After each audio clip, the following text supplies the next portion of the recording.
জামাতের আমির ও এনসিপির আহ্বায়কের সঙ্গে তারেক রহমানের শুভেচ্ছা বিনিময়। কারা থাকছেন নতুন মন্ত্রিসভায় চূড়ান্ত করবেন তারেক রহমানই। সমীকরণ বদলে গেছে রংপুরের রাজনীতিতে, হাতছাড়া লাঙ্গলের দুর্গ। যুদ্ধবিরতির মধ্যেও গাজায় ইসরায়েলি হামলায় নিহত 11, পুনর্গঠনে $500 কোটি দিচ্ছে বোর্ড অব পিস।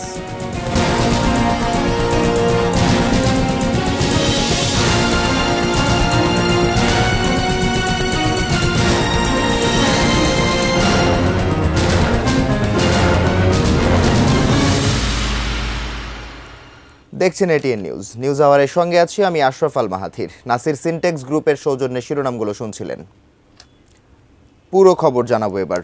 জাতীয় সংসদ নির্বাচনে নিরঙ্কুশ সংখ্যাগরিষ্ঠতা নিয়ে বিজয়ের পর জামাতে ইসলামীর আমির ডক্টর শফিকুর রহমান ও জাতীয় নাগরিক পার্টি এনসিপির আহ্বায়ক নাহিদ ইসলামের সঙ্গে সৌজন্য সাক্ষাৎ করেছেন বিএনপির চেয়ারম্যান তারেক রহমান। দেশের রাজনৈতিক সংস্কৃতিতে এরকম উদাহরণ এটাই প্রথম। এনসিপি নেতাদের সাথে সাক্ষাতের সময় তারেক রহমান নাহিদ ইসলাম ও সার্জিস আলমকে বুকে টেনে নেন। সদ্য সমাপ্ত ত্রয়োদশ জাতীয় সংসদ নির্বাচনে নিরঙ্কুশ জয় পেয়েছে বিএনপি, আর দ্বিতীয় সর্বোচ্চ আসনে জয় পেয়েছে জামায়াতে ইসলামী ও এনসিপি জোট। শনিবার নির্বাচন পরবর্তী সংবাদ সম্মেলনে বিএনপি চেয়ারম্যান তারেক রহমান জাতীয় ঐক্য ও সহযোগিতার উপর গুরুত্ব আরোপ করেন। যে যার অবস্থান থেকে আমরা ভূমিকা রাখি। এর পরদিনই নির্বাচনে প্রধান প্রতিপক্ষ দুইটি দলের প্রধানের বাসায় যান আগামী দিনের প্রধানমন্ত্রী তারেক রহমান। রোববার সন্ধ্যা 7:15টার দিকে জামায়াত ইসলামীর আমির ডক্টর শফিকুর রহমানের সঙ্গে দেখা করতে তার বসুন্ধরার বাসায় যান বিএনপি চেয়ারম্যান তারেক রহমান। তার সঙ্গে দলের মহাসচিব মির্জা ফখরুল ইসলাম আলমগীর ও স্থায়ী কমিটির সদস্য নজরুল ইসলাম খান সহ দলের নেতারা ছিলেন।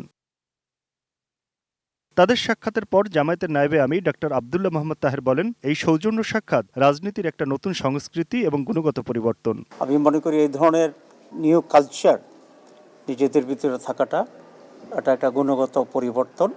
It's a good beginning. ফ্যাসিবাদের পতনের পরে আমরা দুটি দল আলাদাভাবে নির্বাচন করেছি, কিন্তু আমাদের ভিতরে আমরা আশা করি একটা সৌহার্দ্যপূর্ণ পরিবেশের মাধ্যমেই আগামী সময়গুলোকে আমরা রাষ্ট্র পরিচালনায় সরকার এবং বিরোধী দল সমন্বিতভাবেই আমরা দেশের জন্য কল্যাণমূলক কাজ করতে পারব। রাত 8টার দিকে তারেক রহমানকে বহনকারী গাড়িটি জামায়াতের আমিরের বাসভবন ছেড়ে এনসিপির আহ্বায়ক নাহিদ ইসলামের বাসার দিকে যায়। রাত 8:30টায় বেইলি রোডে নাহিদ ইসলামের বাসায় পৌঁছান বিএনপি চেয়ারম্যান। তারেক রহমানকে স্বাগত জানাতে নাহিদ ইসলামের সঙ্গে ছিলেন এনসিপির সদস্য সচিব আক্তার হোসেন ও উত্তরাঞ্চলীয় মুখ্য সংগঠক সার্জিস আলম। সাক্ষাতের সময় তারেক রহমানের হাতে জুলাই আন্দোলনে শহীদ আনাসের চিঠির বাদাই কপি তুলে দেন নাহিদ ইসলাম। বিএনপি চেয়ারম্যান আধা ঘন্টার মতো অবস্থান করেন নাহিদ ইসলামের বাসায়। সেখান থেকে চলে যাবার পরে এনসিপির সদস্য সচিব আক্তার হোসেন বলেন, ফ্যাসিবাদ বিরোধী রাজনৈতিক দলগুলোর মতভিন্নতা থাকলেও সংলাপের মাধ্যমে সমাধানের ব্যাপারে দুই দলের প্রধান কথা বলেছেন। জনাব তারেক রহমান যে রাজনৈতিক সৌজন্যবোধের জায়গা থেকে জনাব নাহিদ ইসলামের সঙ্গে আজ সাক্ষাৎ এসেছিলেন, এই রাজনৈতিক সৌজন্যতা এবং তার জয়ী হয়ে আসাকে আমরা অভিনন্দন জানাই। আমরা নিজেদের মধ্যে মতভিন্নতা সত্ত্বেও কিভাবে রাজনৈতিক মতভিন্নতার বাইরে গিয়েও একত্রে দেশের জন্য কাজ করতে পারি, সেই বিষয়গুলো নিয়ে আমরা কথা বলেছি। বাংলাদেশের সংস্কারের যে প্রশ্ন, সেই প্রশ্নকে কিভাবে সুরাহা করা যায় এবং বিচারের যে প্রশ্ন, সেই বিষয়গুলো নিয়ে আমরা নিজেদের মধ্যে কথা বলেছি। এদিকে দুজনের সাক্ষাতের পর ফেসবুকে এক পোস্টে জামায়াতের আমির লেখেন, বিএনপির চেয়ারম্যান নির্বাচন পরবর্তী সহিংসতা রোধে আশ্বস্ত করেছেন। Aminul Islam, ATN news, Dhaka. প্রথা ভেঙে এবার নতুন সরকারের শপথ হতে যাচ্ছে জাতীয় সংসদ ভবনে। মঙ্গলবার সকালে সংসদ ভবনের শপথ কক্ষে এমপিদের শপথ পড়াবেন প্রধান নির্বাচন কমিশনার এএমএম নাসির উদ্দিন। আর বিকেলে রাষ্ট্রপতি মোহাম্মদ শাহাবুদ্দিন সংসদ ভবনের দক্ষিণ প্লাজায় মন্ত্রিসভার সদস্যদের শপথ পাঠ করাবেন। কেমন হচ্ছে নতুন মন্ত্রিসভা, কে কোন মন্ত্রণালয়ে পাচ্ছেন, এ নিয়েও জোর জল্পনা কল্পনা। মনিরুল ইসলাম ইন্টু রিপোর্ট। রোববার সচিবালয়ে আইন উপদেষ্টা ডক্টর আসিফ নজরুল জানিয়েছেন, মঙ্গলবার সকাল 10টায় সংসদের সভাকক্ষে সংসদ সদস্যদের শপথ, আর বিকাল 4টায় মন্ত্রিসভার শপথ দক্ষিণ প্লাজায়। সার্কভুক্ত দেশগুলোর পররাষ্ট্রমন্ত্রীদের শপথ অনুষ্ঠানে যোগদানের আমন্ত্রণ জানানো হবে বলেও জানান তিনি। মঙ্গলবার দিন সকাল 10টার সময় সংসদ সদস্যদের শপথ হচ্ছে। এরপর পরই বিএনপি থেকে আমাদের জানানো হয়েছে যে ওনারা ওইখানে বসেই ওই শপথের পরপরই ওনাদের সংসদীয় দলের যে প্রধান তাকে নির্বাচিত করবেন, হয়তো 11:30-12টার দিকে। আর বিকাল 4টায় সাউথ প্লাজাতে শপথ অনুষ্ঠান হবে মন্ত্রিসভার। নির্বাচনে নিরঙ্কুশ সংখ্যাগরিষ্ঠতা পেয়ে আবার সরকার গঠন করতে যাচ্ছে বিএনপি। দলের প্রধান তারেক রহমানই প্রধানমন্ত্রী হচ্ছেন। তবে দলের অন্দরমহল ও রাজনৈতিক অঙ্গনে মূল আলোচনা নতুন মন্ত্রিসভা নিয়ে। এ বিজয় বাংলাদেশে, এ বিজয় গণতন্ত্রে। মন্ত্রী হিসেবে দলের মহাসচিব মির্জা ফখরুল ইসলাম আলমগীর, স্থায়ী কমিটির সদস্য আমির খসরু মাহমুদ চৌধুরী, মির্জা আব্বাস, গয়েশ্বরচন্দ্র রায়, আব্দুল মঈন খান, সালাউদ্দিন আহমেদ, সেলিমা রহমান ও হাফিজউদ্দিন আহমেদের নাম আলোচনায় রয়েছে। নির্বাচন না করেও নজরুল ইসলাম খান ও রুহুল কবির রিজভীও আছেন এই তালিকায়। বিএনপির সিনিয়র নেতারা বলছেন, অভিজ্ঞ প্রবীণ ও দক্ষ নবীনদের সংমিশ্রণে মন্ত্রিসভা হবে। পুরো দেশ ও বিভিন্ন ধর্মাবলম্বীর প্রতিনিধিত্ব নিশ্চিত করার বিষয়টিও বিবেচনায় রয়েছে। আমরা সবাই অপেক্ষা করে আছি। বিএনপিতে এক্সপেরিয়েন্স লোক তো খুব বেশি নেই, যার ফলে এবার হয়তো নতুন অনেকে মন্ত্রিসভায় আসবেন। কারণ চেয়ারম্যান কাকে কোন পোর্টফোলিও দেবেন এটি তার বিবেচ্য বিষয়। তো আশা করি তিনি নতুন নবীন প্রবীণের মধ্যে একটা ভালো ব্যালেন্স তিনি রাখবেন। বিএনপির স্থায়ী কমিটির সদস্য ডাক্তার AJM জাহিদ হোসেন ও ভাইস চেয়ারম্যান আব্দুল আল মিন্টু আছেন আলোচনায়। গণসংহতি আন্দোলনের জোনায়েদ সাকি ও বিজেপির আন্দালিফুর রহমান পার্থকেও রাখা হতে পারে মন্ত্রিসভায়। এই বিষয়ে কারো কোনো আপনি স্পেকুলেট করতে পারবেন, বাট এটা পিওরলি নেক্সট পরবর্তী প্রধানমন্ত্রী এবং পার্টি চেয়ারম্যান উনি ফিল করছেন যে এটা তো একটা নির্বাচিত গণতান্ত্রিক সরকার, তারপর একটা দীর্ঘ আন্দোলনের মাধ্যমে একটা গণতান্ত্রিক অর্ডারে আমরা যাচ্ছি। সারা দেশের মানুষও অপেক্ষায় আছে নতুন মন্ত্রিসভায় নিজের এলাকার কাউকে দেখা যায় কিনা। মনিরুল ইসলাম মিন্টু, 18 নিউজ, ঢাকা। নতুন সরকারের শপথ অনুষ্ঠানে যোগ দিতে ঢাকা আসছেন ভুটানের প্রধানমন্ত্রী, ভারতের লোকসভার স্পিকার এবং পাকিস্তানের উপপ্রধানমন্ত্রী সহ সার্কভুক্ত দেশগুলোর গুরুত্বপূর্ণ নেতারা। একমাত্র সরকার প্রধান হিসেবে এখন পর্যন্ত ভুটানের প্রধানমন্ত্রী দাসো শেরিং তোবগের ঢাকা সফর নিশ্চিত করেছে দেশটি। ভারতের লোকসভার স্পিকার ওম বিড়লার ঢাকা সফরের খবরটি নিশ্চিত করেছে দেশটির পররাষ্ট্র মন্ত্রণালয়।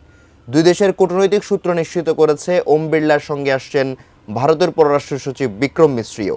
এদিকে পাকিস্তান তাদের উপপ্রধানমন্ত্রী ও পররাষ্ট্রমন্ত্রী ইসহাকদারের ঢাকায় পাঠানো হচ্ছে কিনা ইসহাকদারকে ঢাকায় পাঠাচ্ছে বলে ঠিক হলেও এখনও আনুষ্ঠানিক ঘোষণা আসেনি। অন্যদিকে নেপালের পররাষ্ট্রমন্ত্রী বালাকৃষ্ণ শর্মা শপথ অনুষ্ঠানে যোগ দিতে সোমবারই ঢাকা আসছেন।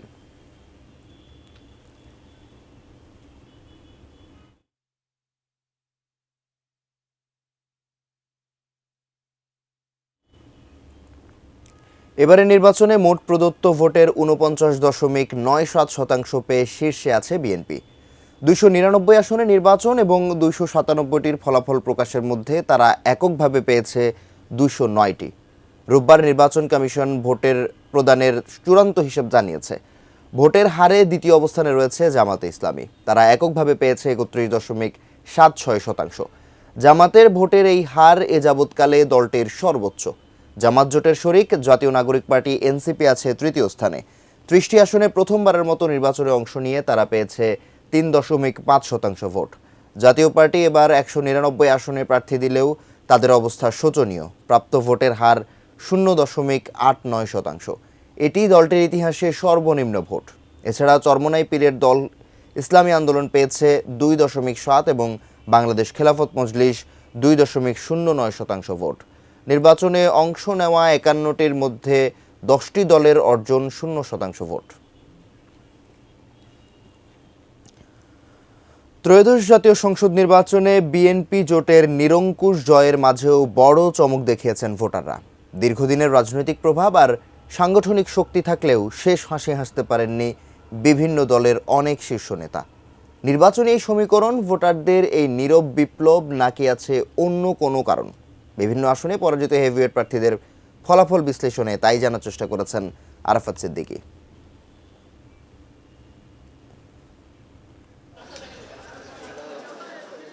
ভোটের হিসেবে বিভিন্ন দলের ঘাঁটি বলে যে পরিচয় তার অনেকটাই পাল্টে গেছে এবারের জাতীয় সংসদ নির্বাচনে। বহু আসনে দীর্ঘদিনের পরিচিত মুখ আর প্রতিষ্ঠিত নেতৃত্বের পতন ঘটিয়ে এসেছে ভোটারদের নতুন বার্তা। আবার অনেক আসনেই বিশ্লেষকরা হেভিওয়েটদের ভরাডুবির জন্য দায়ী করছেন অভ্যন্তরীণ কোন্দল, সমন্বয়হীনতা আর দলগুলোর ভুল মনোনয়ন। নির্বাচনে বিএনপি নিরঙ্কুশ জয় পেলেও দলটির কয়েকজন হেভিওয়েট নেতা পরাজিত হয়েছেন। ময়মনসিংহ ১ আসনে বিএনপির যুগ্ম মহাসচিব সৈয়দ ইমরান সালেহ প্রিন্স প্রায় ৫,৫০০ ভোটে হেরেছেন নিজ দলেরই বিদ্রোহী প্রার্থী সালমান ওমরের কাছে। স্থানীয়দের মতে অভ্যন্তরীণ কোন্দলই এ আসনে ধানের শীষের পরাজয়ের মূল কারণ। বিএনপির ঘাঁটি বলে পরিচিত চাঁপাইনবাবগঞ্জের প্রতিটি আসনেই হেরেছে ধানের শীষ। জেলার সদর আসনে বিএনপির বর্ষিয়ান নেতা হারুনুর রশিদের পরাজয়টা আলোচনার ইস্যু হয়েছে সারা দেশেই। এ আসনে ছাত্র শিবিরের সাবেক কেন্দ্রীয় সভাপতি মোহাম্মদ নুরুল ইসলামের কাছে প্রায় ৬৩,০০০ ভোটে বিএনপির এই হেভিওয়েটের পরাজয় মেনে নিতে পারেননি অনেকেই। এবার নির্বাচনটা আসলে দলীয় নির্বাচন হয়নি, ভিলেজ পলিটিক্সের নির্বাচন হয়ে গেছে সারা এলাকাব্যাপী। জামায়াতে ইসলামীরও বেশ কয়েকজন শীর্ষ নেতা পরাজিত হয়েছেন। দলটির সেক্রেটারি জেনারেল অধ্যাপক মিয়া গোলাম পারোয়ার খুলনা ৫ আসনে মাত্র ২,৬০০ ভোটে হেরেছেন বিএনপির মোহাম্মদ আলী আসগার লবির কাছে। আওয়ামী লীগের ঘাঁটি বলে পরিচিত এই আসনে ১৯৯৬ সালের পর এই প্রথম জয় পেল বিএনপি।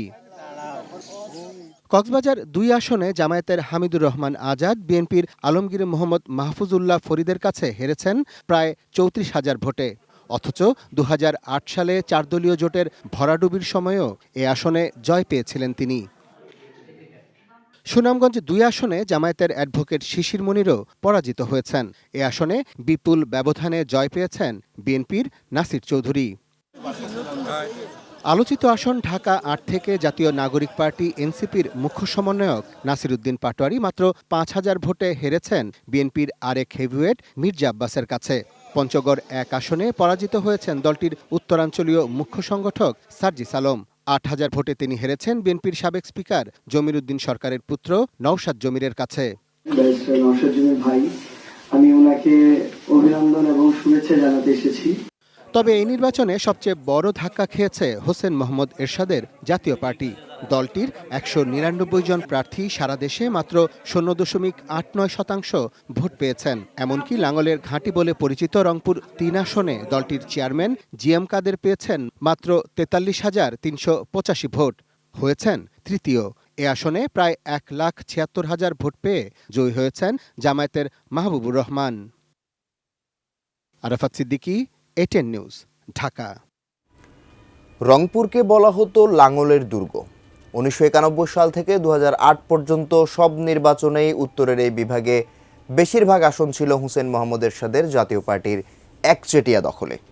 ২৪ পরবর্তী নির্বাচনে সে সমীকরণ বদলে গেছে রংপুরের রাজনীতিতে। গণঅভ্যুত্থানের পর কোণঠাসা হয়ে পড়ে জাপা। এবারের নির্বাচনে দলটির চেয়ারম্যান জিএম কাদের সহ কোনো প্রার্থী জিততে পারেননি। হাতছাড়া হলো লাঙ্গলের দুর্গ। রংপুর থেকে মনিরুজ্জামানের তোলা ছবি ও শাহরিয়ার মিমের তথ্যে ডেস্ক রিপোর্ট। ৫ বারের সংসদ সদস্য এবং সাবেক মন্ত্রী জিএম কাদের রংপুর ৩ সিটি কর্পোরেশনে ও সদর আসনে শোচনীয়ভাবে হেরেছেন। প্রায় ৪০ বছরের দুর্গ হারিয়েছেন জামায়াতের প্রার্থীর কাছে লক্ষাধিক ভোটে হেরে। ৪৩,০০০ ভোট পেয়ে তৃতীয় হয়েছেন জাতীয় পার্টির চেয়ারম্যান জিএম কাদের।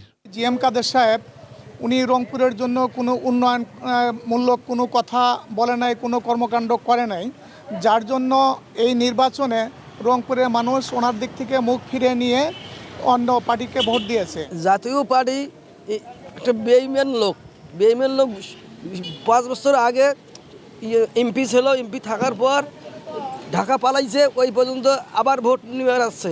ওই জন্য জাতীয় পার্টিকে আমরা ভোট দেই নাই। এরশাদের ছোট ভাই জিএম কাদের ও কিছুই করেন, ওই ভোট নিয়ে চলে যায় সংসদে, তো ও কথাই বলতে পারবে না, কি কইবার কি না কইবে, কি পাস করবে সে। কেন রংপুরবাসী মুখ ফিরিয়ে নিলেন জাতীয় পার্টি থেকে? সারা দেশে একটি আসনও পায়নি জাতীয় পার্টি। বৃহত্তর রংপুরেও কেন এমন ভরাডুবি? নবনির্বাচিত সংসদ সদস্যরা বলছেন সংস্কারের বিপক্ষের দলটিকে প্রত্যাখ্যান করেছেন রংপুরের মানুষ। তারা এখানে আমাদের সংসদ হিসেবে কোনো দায়িত্ব পালন করেন নাই, বৈষম্য দূরীকরণের কোনো ভূমিকা রাখেন নাই, আমাদের উন্নয়নের কোনো সহায়ক কোনো কাজ করেন নাই। 12ই ফেব্রুয়ারি রংপুরের জনগণ জাতীয় পার্টিকে প্রত্যাখ্যান করেছে, এই স্বৈরাচারের দোসরদেরকে প্রত্যাখ্যান করেছে। এটা আমাদের কাছে আর একটা বড় ধরনের বিজয়। রাজনৈতিক বিশ্লেষকরা বলছেন, দলীয় কোন্দল, রংপুরের উন্নয়নে ভূমিকা না রাখা এবং জনবিচ্ছিন্ন হয়ে পড়ায় জাতীয় পার্টির এমন পরিণতি। উন্নয়নের ধারাটা যে ঊর্ধ্বমুখী হবে সেই জায়গাটায় তারা আশাহত হয়েছে রংপুর অঞ্চলের মানুষ। পাশাপাশি যেটি হয়েছে সেটি হচ্ছে যে সাধারণ মানুষ হাতের কাছে তাদের সাংসদকে কিন্তু কখনো পাননি। তারা নির্বাচিত হয়েছেন, ঢাকা কেন্দ্রিক তারা হয়ে গিয়েছিলেন। এবারের নির্বাচনে রংপুর বিভাগের 33টি আসনের মধ্যে 15টি বিএনপি, 17টি জামায়াত এবং এনসিপি পেয়েছে একটি আসন। এখন দেখার বিষয় অস্তিত্ব রক্ষায় আগামীতে কোন পথে হাঁটবে জাতীয় পার্টি। চন্দন পাল, ডেস্ক রিপোর্ট, এটিএন নিউজ। এবারের নির্বাচনকে দেশের ইতিহাসে সেরা নির্বাচন হিসেবে দেখছেন প্রধান উপদেষ্টা ডক্টর মোহাম্মদ ইউনূস। উপদেষ্টা পরিষদের সবশেষ সভায় বলা হয়েছে, এই নির্বাচনে পুলিশ তাদের হারানো মর্যাদা ফিরে পেয়েছে। সংকটকালে দায়িত্ব নিয়েও সব দিক বিবেচনায় এই সরকার 90% সফল বলে দাবি প্রধান উপদেষ্টার প্রেস সচিবের। নির্বাচনের পর নতুন সরকারের শপথের আয়োজন চলছে। এর মাঝে অন্তর্বর্তীকালীন সরকারের উপদেষ্টা পরিষদের সবশেষ সভাটিও হয়ে গেল। নির্বাচন নিয়ে বেশ সন্তুষ্ট পরিষদ। স্বরাষ্ট্র উপদেষ্টা সহ নির্বাচন সংশ্লিষ্টদের ধন্যবাদ জানান প্রধান উপদেষ্টা, প্রশংসা করেন সশস্ত্র বাহিনীর। চিফ অ্যাডভাইজার সবাইকে ধন্যবাদ দিয়েছেন, পুরো ক্যাবিনেট মেম্বাররা তাদের মতো করে ধন্যবাদ দিয়েছেন। সশস্ত্র বাহিনী প্রশংসনীয়ভাবে তাদের দায়িত্ব পালন করেছে। বিকেলে ফরেস্ট সার্ভিস একাডেমিতে প্রধান উপদেষ্টার প্রেস সচিব শফিকুল আলম উপদেষ্টা পরিষদের পর্যবেক্ষণগুলো জানান। এই ক্যাবিনেট অবজার্ভ করে যে এই ইলেকশনের মাধ্যমে পুলিশ তার আত্মমর্যাদা ফিরে পেয়েছে। প্রেস সচিব বলেন, এরশাদের পতনের পর যে নির্বাচন হয়েছিল সেটিকে ভালো নির্বাচন বলা হয়। তবে এবারের নির্বাচন আরও ভালো, কারণ এবার সবচেয়ে কম সহিংসতা হয়েছে। এবার ভালো একটি বিরোধী দল পাওয়া গেছে বলেও মনে করছেন উপদেষ্টারা। ফর দি ফার্স্ট টাইম আমরা একটা ভালো একটা অপোজিশনকে দেখতে পাবো। গুম খুনের যারা শিকার হয়েছেন, যারা জুলাই রেভলিউশনের সাথে সম্মুখ সারিতে ছিলেন, তারা থাকছেন। পুরো বাংলাদেশের সোসাইটিকে একটা ব্রড বেস একটা রিপ্রেজেন্টেশন হয়েছে। বেলা শেষে নিজেদের 90% সফল দেখছেন প্রেস সচিব। প্রত্যেকটা মন্ত্রণালয় ধরে ধরে আপনি দেখবেন। আমি বলবো যে আমার পার্সোনাল অপিনিয়ন এরা 90% সফল। উপদেষ্টা পরিষদের সভায় প্রধান উপদেষ্টা জানান, জাতির জন্য এই কাজগুলো করার সুযোগ পেয়ে তারা নিজেদেরকে ভাগ্যবান মনে করছেন। দায়িত্ব হস্তান্তরের পর পরিষদের কোনো উপদেষ্টাই দেশ ছাড়ার পরিকল্পনা করছেন না বলে জানান প্রেস সচিব। আর ক্যাবিনেটের শেষ বক্তব্য রাখেন চিফ অ্যাডভাইজার। ওনার লাস্ট রিমার্কটা ছিল যে we are lucky people who got the opportunity to serve the nation. ওনার ডিকশনারিতে আসলে রিটায়ারমেন্ট বলে কিছু না। চিফ অ্যাডভাইজার যখন শেখ হাসিনার 15.5 বছর ওনাকে যে নির্মমভাবে হ্যারেস করা হয়েছে, তাকে শেষে এসে প্রায় 200টা কেস দেওয়া হয়েছে, তখন কি উনি বিদেশে গিয়েছেন? উনি একজন গর্বিত বাংলাদেশী। Sajida Sweety, ATN news, Dhaka. পবিত্র রমজান মাসকে সামনে রেখে নরসিংদীর বাজারে নিত্যপণ্যের দাম বাড়া নিয়ে ক্রেতাদের মধ্যে বাড়ছে উদ্বেগ। এ বিষয়ে বিস্তারিত জানাতে জেলার ভেলানগর বাজার থেকে সরাসরি যুক্ত হচ্ছেন আমাদের প্রতিনিধি সোহাগ মিয়া। সোহাগ, যেমনটা বলছিলাম যে নিত্যপণ্যের দাম বাড়ায় ক্রেতারা উদ্বিগ্ন, কতটা আসলে দাম বেড়েছে নিত্যপণ্যের এবং এ ব্যাপারে ক্রেতা এবং বিক্রেতারা কি বলছেন, বিস্তারিত জানাবেন। রমজান মাস শুরু হওয়ার আগে কিছু অসাধু ব্যবসায়ী রয়েছেন যারা নিত্য প্রয়োজনীয় পণ্যের দাম বাড়িয়ে দিয়েছেন। আর এই দাম বেড়ে যাওয়ার কারণে এখানকার যারা সাধারণ ক্রেতা রয়েছেন তাদের মধ্যে উদ্বেগ বাড়ছে। বিশেষ করে নিম্ন আয়ের এবং খেটে খাওয়া যে মানুষগুলো রয়েছেন তারা বলছেন যে সারা বছর নিত্য প্রয়োজনীয় পণ্যের দাম স্থিতিশীল থাকলেও এখন রমজান মাসে ঘিরে কিছু অসাধু ব্যবসায়ী প্রতিটা পণ্যই দাম বাড়িয়ে দিয়েছে। ফলে এখানকার যারা খেটে খাওয়া মানুষ আছে তাদেরকে রমজান মাসে বিপাকে পড়তে হতে পারে। তবে এখানকার বিক্রেতারা বলছেন উল্টো কথা। তারা বলছেন যে নিত্য প্রয়োজনীয় পণ্যের দাম সারা বছর যেরকম স্থিতিশীল ছিল এখনো কিছুটা স্থিতিশীল রয়েছে।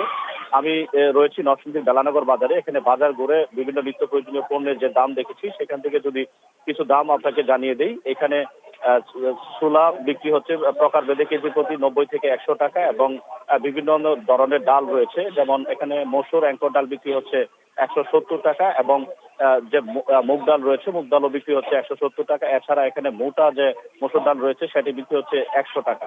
এছাড়া এখানে রমজানের আরেকটি নিত্য প্রয়োজনীয় জিনিস পেঁয়াজ, রসুন পেঁয়াজ বিক্রি হচ্ছে 55 টাকা এবং রসুন বিক্রি হচ্ছে 120 টাকা। এছাড়া আদা বিক্রি হচ্ছে 140 টাকা। রমজানে অন্যান্য যে নিত্য প্রয়োজনীয় জিনিসগুলো রয়েছে তার মধ্যে শসা এবং লেবুর চাহিদাটা বেশি থাকে। এখানে প্রতি কেজি শসা বিক্রি হচ্ছে 80 টাকা এবং লেবু বিক্রি হচ্ছে প্রকার ভেদে 80 থেকে 140 টাকা পর্যন্ত। রমজানের আরেকটি প্রয়োজনীয় পণ্য হচ্ছে খেজুর, আর এই খেজুর বিভিন্ন ধরনের খেজুর নরসিংদীর বাজারে দেখা গেছে এবং এই খেজুরগুলো প্রকার ভেদে 200 টাকা 220 টাকা থেকে শুরু করে 1500 টাকা পর্যন্ত বিক্রি হচ্ছে। অর্থাৎ এভাবে দেখা যাচ্ছে যে প্রতিটা যে নিত্য প্রয়োজনীয় পণ্য রয়েছে সেগুলো থেকে অন্যান্য সময়ের তুলনায় এখন দাম একটু বেশি। ফলে এখানকার যারা সাধারণ ক্রেতা রয়েছেন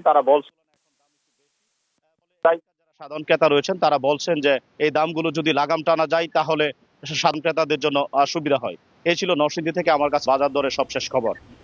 সোহাগ, ধন্যবাদ আপনাকে। দর্শক, কথা বলছিলাম সহকর্মী সোহাগ মিয়ার সাথে, তিনি নরসিংদী থেকে যুক্ত ছিলেন। রমজান উপলক্ষে নিত্যপণ্যের বাজারের খবরাখবর আমরা তার কাছ থেকে জানছিলাম। এবারে নিচ্ছি বাইজি স্টিল বিরতি, ফিরে এসে আরও যা থাকছে। উৎপাদন খরচ কমাতে আধুনিক কৃষি প্রযুক্তির ব্যবহার বাড়ছে।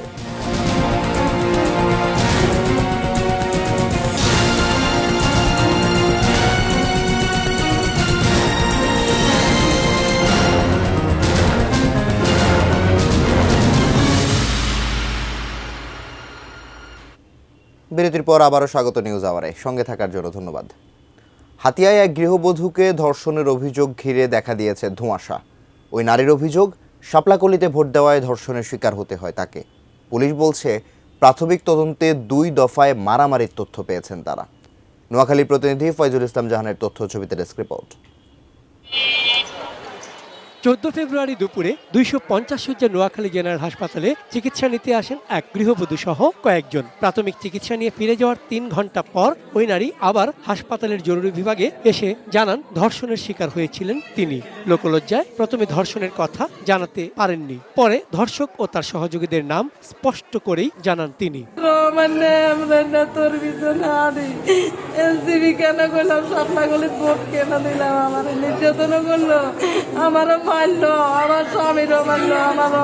তবে এখনো পর্যন্ত মামলা না হওয়ায় শারীরিক পরীক্ষা করতে পারেনি হাসপাতাল কর্তৃপক্ষ। দর্শন পরীক্ষা কোনো চাহিদা পাইনি, তো চাহিদা পেলে আমরা একটা মেডিকেল বোর্ড করব।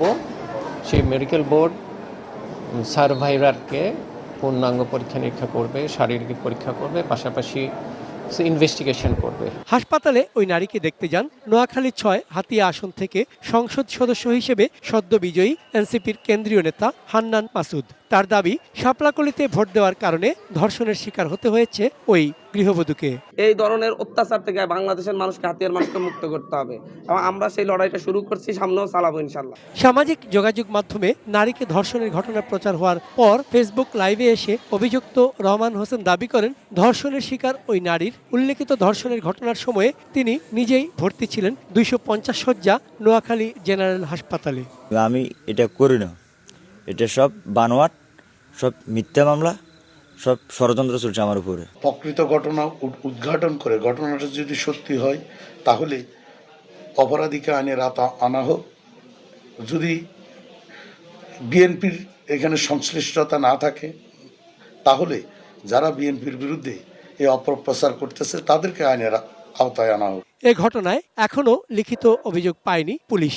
তবে প্রাথমিক তদন্তে ঘটনাস্থলে 2 দফা মারামারির তথ্য পাওয়া গেছে বলে দাবি পুলিশের। এই ধরনের ঘটনায় লিখিত অভিযোগ বা মামলা করার বিধান আছে। তো মামলা করলে আমরা তদন্ত যাব এবং তদন্তের আগে যেহেতু আমরা বিষয়টা জানতে পেরেছি, আমরা প্রাথমিকভাবে যে প্রাথমিক ইনকোয়ারির কাজগুলো সম্পূর্ণ করছি। চন্দন পাল, ডেস্ক রিপোর্ট, এটিএন নিউজ। পুরো রমজান মাস সরকারি বেসরকারি উচ্চ বিদ্যালয়গুলো বন্ধ রাখতে নির্দেশ দিয়েছেন হাইকোর্ট। তবে এই সময়ের মধ্যে পূর্ব নির্ধারিত কোনো পরীক্ষা থাকলে তা নেওয়া যাবে। এক রিটের পরিপ্রেক্ষিতে বিচারপতি ফাহমিদা কাদের ও বিচারপতি মোহাম্মদ আসিফ হাসানের বেঞ্চ রোববার এই আদেশ দেন। আদালতে রিটের পক্ষে শুনানি করেন রিটকারী আইনজীবী মোহাম্মদ ইলিয়াস আলী মণ্ডল নিজেই। তিনি জানান, 15 ফেব্রুয়ারি থেকে মাদ্রাসাগুলোতে ছুটি। মাধ্যমিক ও নিম্ন মাধ্যমিক স্কুলে 8 মার্চ থেকে ছুটির সিদ্ধান্ত কেন অসাংবিধানিক হবে না তা জানতে চেয়ে রুলও জারি করেছেন হাইকোর্ট। নিউজ আওয়ার থেকে আরো একটি বিরতি নিচ্ছি, সঙ্গেই থাকুন।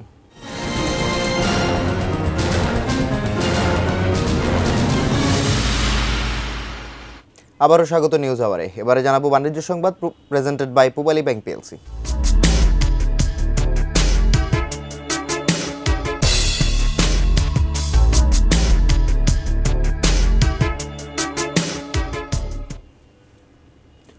যুক্তরাষ্ট্রের সঙ্গে সই করা পারস্পরিক বাণিজ্য চুক্তির আওতায় দেশটির ৭,১৩২টি পণ্যে শুল্কমুক্ত সুবিধা দেবে বাংলাদেশ। অন্যদিকে বাংলাদেশের ২,৫০০টি পণ্য শুল্কমুক্ত সুবিধা পাবে যুক্তরাষ্ট্রের বাজারে। বাংলাদেশ ও যুক্তরাষ্ট্রের মধ্যে স্বাক্ষরিত নতুন পারস্পরিক বাণিজ্য চুক্তি নিয়ে বিস্তারিত তথ্য প্রকাশ করেছে প্রধান উপদেষ্টার কার্যালয়। তালিকাভুক্ত বাংলাদেশি পণ্যের মধ্যে রয়েছে বিভিন্ন ধরনের ওষুধ, কৃষিপণ্য, প্লাস্টিক সামগ্রী ও কাঠজাত পণ্য। গত ৯ ফেব্রুয়ারি দুই দেশের মধ্যে এই চুক্তি স্বাক্ষরিত হয়। পরদিন চুক্তির কপি প্রকাশ করা হয় যুক্তরাষ্ট্রের বাণিজ্য প্রতিনিধি দপ্তর USTR এর ওয়েবসাইটে। চুক্তির শর্ত অনুযায়ী বাংলাদেশের উপর আরোপিত পারস্পরিক শুল্ক 19% নামিয়ে এনেছে যুক্তরাষ্ট্র। এছাড়া যুক্তরাষ্ট্র থেকে তুলা ও কৃত্রিম তন্তু বা ম্যানমেইড ফাইবার আমদানি করে তৈরি পোশাক রপ্তানির ক্ষেত্রে শুল্কমুক্ত সুবিধা পাবে বাংলাদেশ। এই বাণিজ্যিক সুবিধার বিপরীতে যুক্তরাষ্ট্র থেকে অস্ত্র কেনার শর্ত মেনে নিয়েছে বাংলাদেশ। জানাবো মেটাল প্রেজেন্স কৃষি সংবাদ সুজলা সুফলা।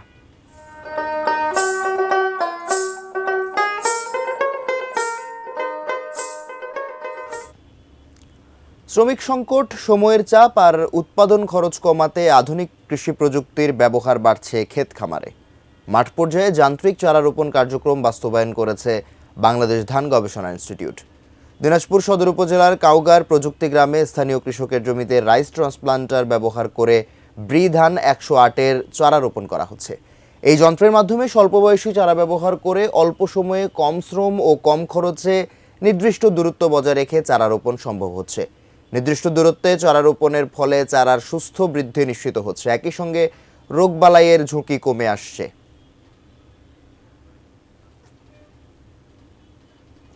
আবারও নিচ্ছি বাইজি স্টিল বিরতি, ফিরে এসে আরও যা থাকছে। বারবার ইউক্রেনকে ছাড় দিতে বলায় যুক্তরাষ্ট্রের উপর বিরক্ত জেলেনস্কি।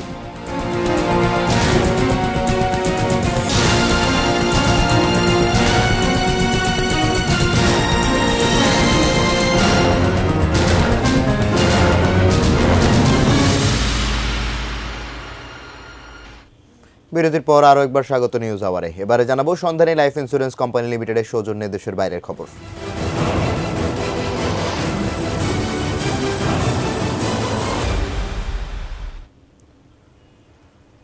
যুদ্ধবিধ্বস্ত গাজা পুনর্গঠন ও মানবিক সহায়তার জন্য নবগঠিত বোর্ড অব পিসের সদস্য দেশগুলো $500 কোটি অর্থ সহায়তার প্রতিশ্রুতি দিয়েছে বলে জানিয়েছেন মার্কিন প্রেসিডেন্ট ডোনাল্ড ট্রাম্প। তিনি বলেন, আগামী বৃহস্পতিবার ওয়াশিংটনে বোর্ডের প্রথম আনুষ্ঠানিক বৈঠকে এই প্রতিশ্রুতির আনুষ্ঠানিক ঘোষণা দেওয়া হবে। সেদিনই সদস্য দেশগুলো অর্থ সহায়তা দেবে। সামাজিক যোগাযোগ মাধ্যম ট্রুথ সোশ্যালে দেয়া পোস্টে ট্রাম্প বলেন, বোর্ড অব পিস ইতিহাসের সবচেয়ে গুরুত্বপূর্ণ আন্তর্জাতিক সংস্থায় পরিণত হবে এবং এর চেয়ারম্যান হিসেবে দায়িত্ব পালন করা তার জন্য সম্মানের। তবে কোন কোন সদস্য দেশ গাজা পুনর্গঠনের জন্য অর্থ দিচ্ছে বা স্ট্যাবিলাইজেশন ফোর্সে যোগ দেবে সে বিষয়ে তিনি বিস্তারিত জানাননি। এদিকে যুদ্ধবিরতির মধ্যেও গাজায় ইসরায়েলি হামলায় 11 জন নিহত হয়েছেন।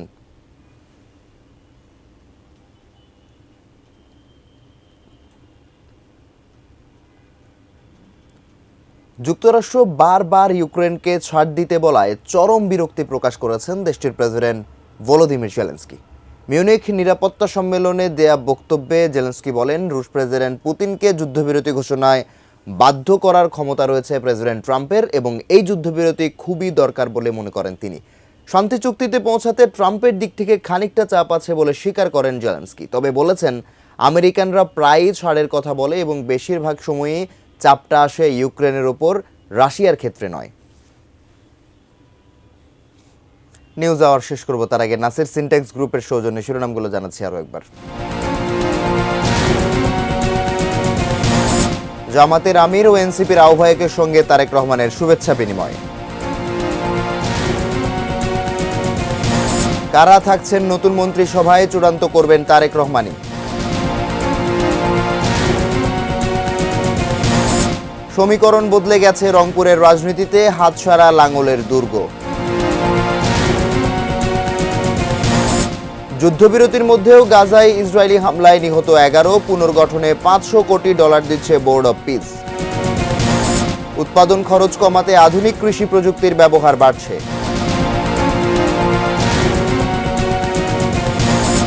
বারবার ইউক্রেনকে ছাড় দিতে বলায় যুক্তরাষ্ট্রের উপর বিরক্ত জেলেনস্কি।